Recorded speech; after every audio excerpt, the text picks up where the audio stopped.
तो आज हम पढ़ेंगे क्लास 12th का अकाउंटेंसी चैप्टर 1।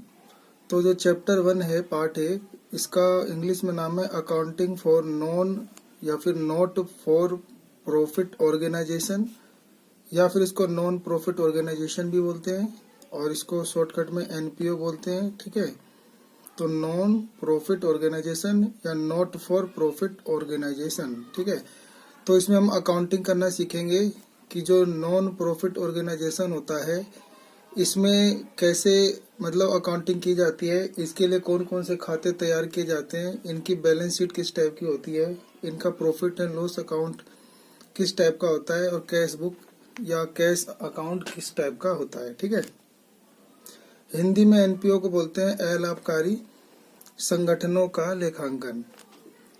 तो जो संगठन होते हैं यानी ऑर्गेनाइजेशन, वो दो तरह के होते हैं। ठीक है, तो दो तरह के होते हैं, जिसमें पहला होता है आपका, जो कि आप 11वीं में भी पढ़े हैं, तो पहला होता है आपका प्रॉफिट अर्निंग ऑर्गेनाइजेशन। इनका उद्देश्य जो होता है ना, वो प्रॉफिट मोटिवेशन होता है। ठीक है, तो यानी ये प्रॉफिट को मोटिव करते हैं, इनका उद्देश्य सिर्फ लाभ कमाना होता है। ठीक है, इनका उद्देश्य होता है लाभ कमाना। ठीक है, और दूसरे तरह का ऑर्गेनाइजेशन होता है जिसे बोल देते हैं, इनका उद्देश्य होता है सोशल मोटिव या फिर इनका उद्देश्य होता है लाभ ना कमाना। ठीक है, इनको बोलते हैं नॉट फॉर प्रॉफिट ऑर्गेनाइजेशन। तो इनका उद्देश्य होता है लाभ ना कमाना। ठीक है, बल्कि इनका उद्देश्य होता है सामाजिक कल्याण करना। ठीक है, इनका उद्देश्य खासकर जो है वो सामाजिक कल्याण करना होता है। तो अब इन दोनों में क्या अंतर होता है, ठीक है, तो उसको जानेंगे। क्योंकि इनका उद्देश्य होता है लाभ कमाना, तो आपने इसके बारे में 11वीं में पढ़ लिया है कि जो लाभ कमाने वाले होते हैं इनके लिए कौन कौन सा अकाउंट मेंटेन करना होता है। ठीक है, तो इनको अकाउंट मेंटेन करना होता है पहला, जो कि आपने 11वीं में पढ़ा है। एक होता है ट्रायल बैलेंस, तो पहले ये ट्रायल बैलेंस बनाते हैं। ठीक है, आपने पढ़ा होगा कि पहले हम क्या करते थे कि पहले हम ट्रांजैक्शन की पहचान करते थे, फिर उसे डेबिट क्रेडिट के आधार पर जर्नल एंट्री करते थे, फिर लेजर पोस्टिंग करते थे, फिर लेजर पोस्टिंग के बाद उनके ट्रायल बैलेंस बनाए जाते थे। ठीक है, फिर ट्रायल बैलेंस के बाद ट्रेडिंग अकाउंट बनाया जाता था, तो ट्रेडिंग के बाद प्रॉफिट एंड लॉस अकाउंट बनाया जाता था, प्रॉफिट एंड लॉस अकाउंट, और फिर बनाया जाता था लास्ट में बैलेंस शीट। ठीक है, तो ये सारी चीजें जो थी वो हमने 11वीं में पढ़ी थी। ठीक है, अब जो इस चैप्टर में है, तो इसके अंदर अब कौन कौन से अकाउंट बनाए जाते हैं, तो इसके अंदर किस तरह की अकाउंट मेंटेन किए जाते हैं। तो इसके अंदर जो अकाउंट मेंटेन किए जाते हैं, तो उसके लिए क्या होता है कि इसके अंदर ट्रायल बैलेंस नहीं दिया होता। इसके अंदर ट्रायल बैलेंस जो है वो आपको पहले से ही बनाया रहता है, जर्नल एंट्री वगैरह भी आपको नहीं करनी होती, ये सब पहले से ही कराए होते हैं। ठीक है, तो इसमें क्या होता है कि आपको जो ट्रेडिंग अकाउंट है वो आपको नहीं करना पड़ता। इसमें आपको एक बनाना पड़ता है, पहला receipt and payment account, receipt and payment account.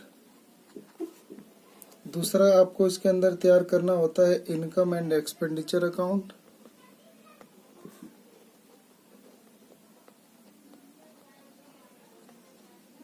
Expenditure account, और लास्ट में आपको इसके अंदर बनाना पड़ता है बैलेंस शीट। लेकिन जो इनकी बैलेंस शीट होती है वो फंड बेस पे होती है। ठीक है, तो यहाँ पे लिख लेंगे फंड बेस बैलेंस शीट। ठीक है, फंड बेस बैलेंस शीट। तो इनके अंदर ये अंतर होता है पहला कि इसके अंदर रिसिप्ट एंड पेमेंट अकाउंट बनाना होता है, इनकम एंड एक्सपेंडिचर अकाउंट बनाना होता है और बैलेंस शीट बनाना होता है। रिसिप्ट्स एंड पेमेंट अकाउंट बिल्कुल कैश अकाउंट की तरह होता है। कैश अकाउंट एक रियल अकाउंट होता है, ठीक है। और जो इनकम एंड एक्सपेंडिचर होता है ये बिल्कुल प्रॉफिट एंड लॉस अकाउंट की तरह होता है, ठीक है। और इनका बैलेंस शीट थोड़ा अलग होता है, इसमें फंड के नाम खासकर आ जाते हैं बस, ठीक है। तो ये चीज होता है। बाकी इसमें और अंतर क्या होते हैं, तो पहला हो गया कि इनमें इनका उद्देश्य का अंतर है, ठीक है।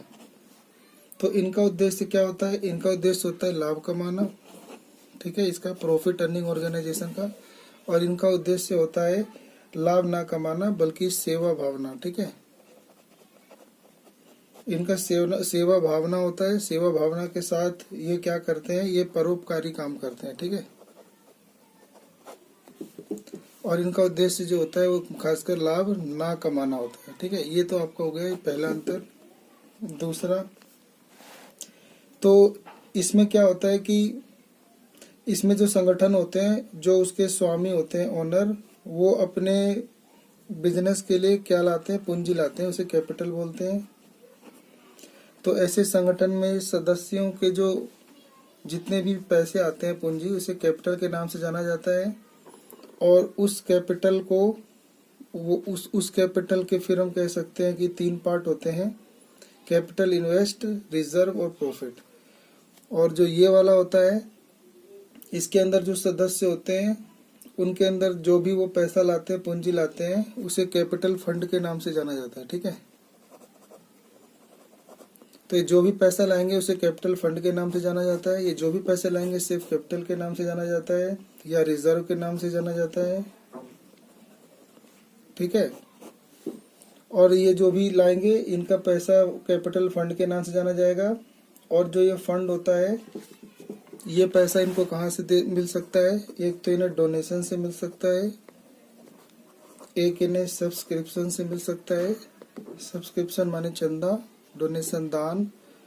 और फिर इसके अंदर जो भी मतलब एक चीज और होता है कि साल के अंत में इनको सरप्लस यानी जो भी बचत बचती है वो इसमें जोड़ा जाता है, ठीक है। और इसके अंदर जो होता है लास्ट में प्रॉफिट जोड़ा जाता था, ठीक है। साल के अंत में कैपिटल में प्रॉफिट जोड़ा जाता था, यहाँ कैपिटल फंड में साल के अंत में सरप्लस होगा या तो वो जोड़ा जाएगा या हानि होगी, डेफिसिट, घाटा, वो जोड़ा जाएगा, ठीक है। घाटा घटाया जाएगा, ठीक है। सरप्लस जोड़ा जाएगा और जो घाटा होगा, डेफिसिट, वो घटाया जाएगा, ठीक है। ये अंतर हो गया, ठीक है। तो इसमें क्या होता है, साल के अंत में या तो सरप्लस होता है, डेफिसिट होता है। यानी इनको या तो अपने क्रियाकलापों से बचत होगा यानी सरप्लस, या घाटा होगा, डेफिसिट, ठीक है। इनको क्या होता है, ये साल भर चलाते हैं तो इनको साल के अंत में जाके या तो नेट प्रॉफिट होता है या नेट लॉस होता है, ठीक है।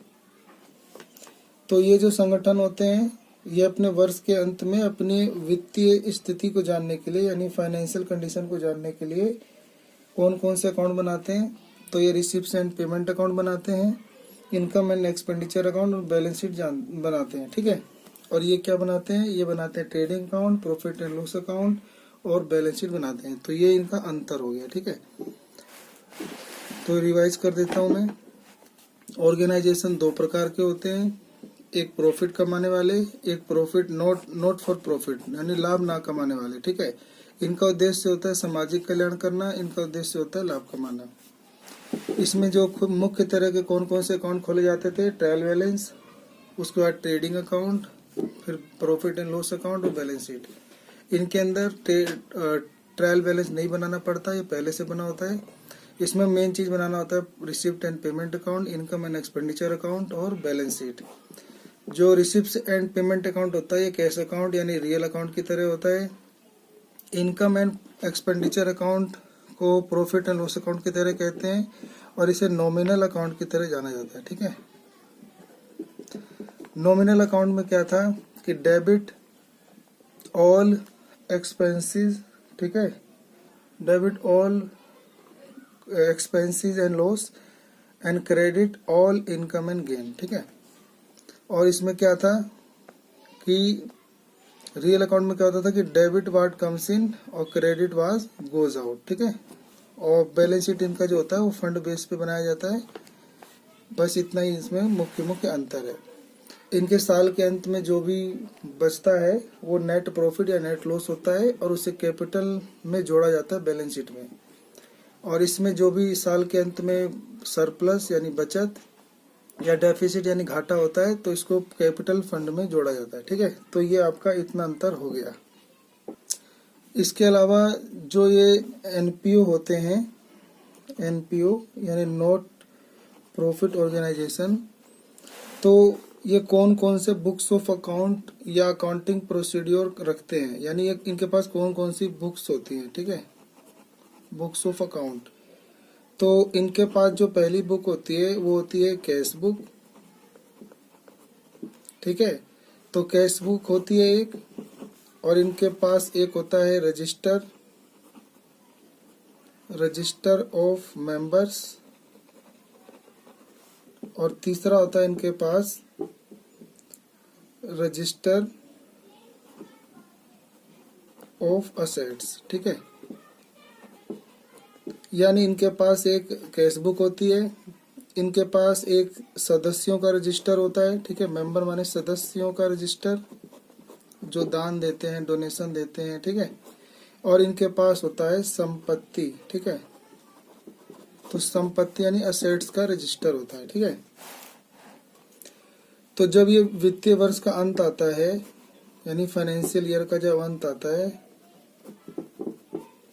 तो फाइनेंशियल यानी वित्तीय वर्ष के अंत में तो ये अकाउंट कौन सा बनाते हैं, तो वित्तीय वर्ष के अंत में ये अकाउंट बनाते हैं। पहला receipt and payment account, receipts and payment account. इसके बाद ये बनाते हैं इनकम एंड एक्सपेंडिचर अकाउंट, और फिर आखिरी में बनाते हैं ये अपना बैलेंस शीट। ठीक है, रिसिप्ट एंड पेमेंट अकाउंट को हिंदी में बोलते हैं प्राप्ति व भुगतान खाता। इनकम एंड एक्सपेंडिचर को बोलते हैं ये आय और व्यय खाता। प्राप्ति और भुगतान खाता, आय और व्यय खाता, और इसको बोलते हैं बैलेंस शीट को आर्थिक। ठीक है, आर्थिक चिट्ठा, आर्थिक चिट्ठा, चिट्ठा यानी शीट, बैलेंस शीट। ठीक है।